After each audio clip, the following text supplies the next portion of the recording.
Well, what inspired me to get into barbering, I was in a situation to where I really knew that I wanted something more for my life.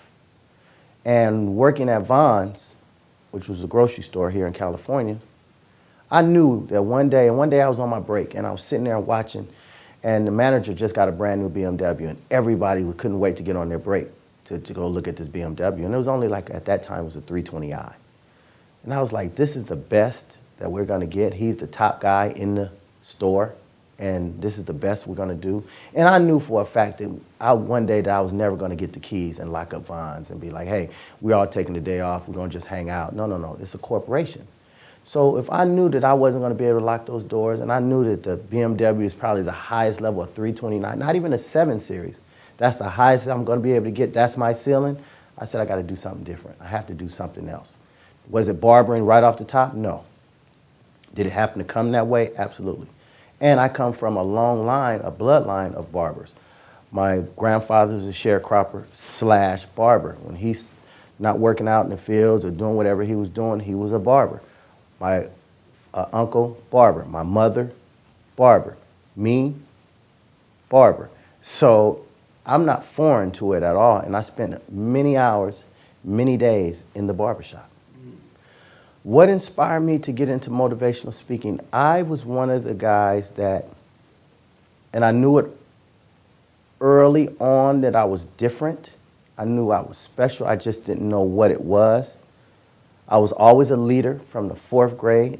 I always had big guys following me around, and I'm the smallest dude. So I knew there was something special about me. I didn't know what it was. But then when you look at my report cards, and I look at them today, it's funny when you see it because it said he's very smart, but he talks too much. He's disruptive in class, and if he would just pay attention, he will get his work done, and he can do a lot more. So I had to use that. As I got older, I started using it.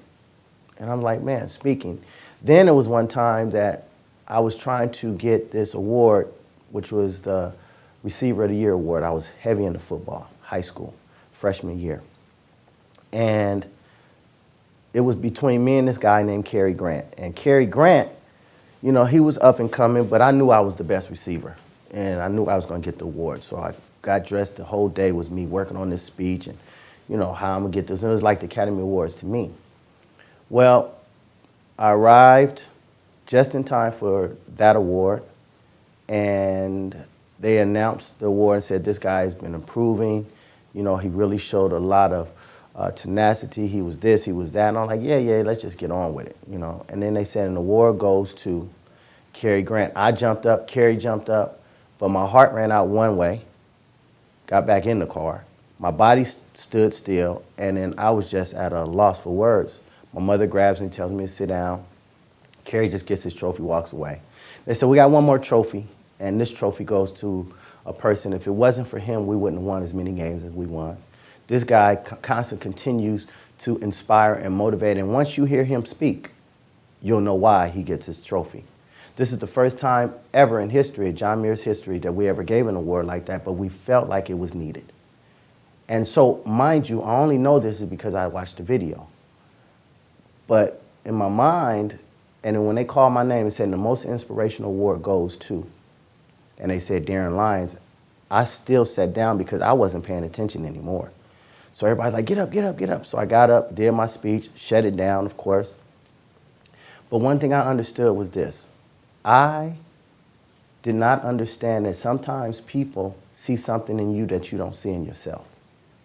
And so football was not where I was supposed to be. My friends, most of them end up playing on the team, went to the Pittsburgh Steelers, went to Buffalo Bills, San Francisco 49ers, Dallas Cowboys.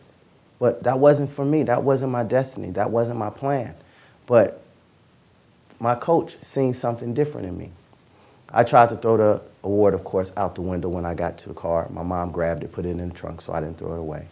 I just received it back 2 years ago, and now I understand what my purpose, what my destiny was for. It wasn't for me being on the field getting hit. It was for me to empower and inspire lives, because I'm in the hope business. That's the business I'm in. I'm not a master barber anymore, even though I'm a master barber. I'm in the hope business. My business is giving hope to people. So that's the reason why I'm doing what I'm doing now, is because I know I have to utilize this gift, because it's a gift that God gave me. And if he ever have to ask me, what did you do with the talent I gave you, you'll be able to see the fruits that were coming from that tree, which is me, that I was able to give. Thank you for watching A Wise Way. Subscribe to stay updated, share to pass the knowledge, or view our other videos on the left.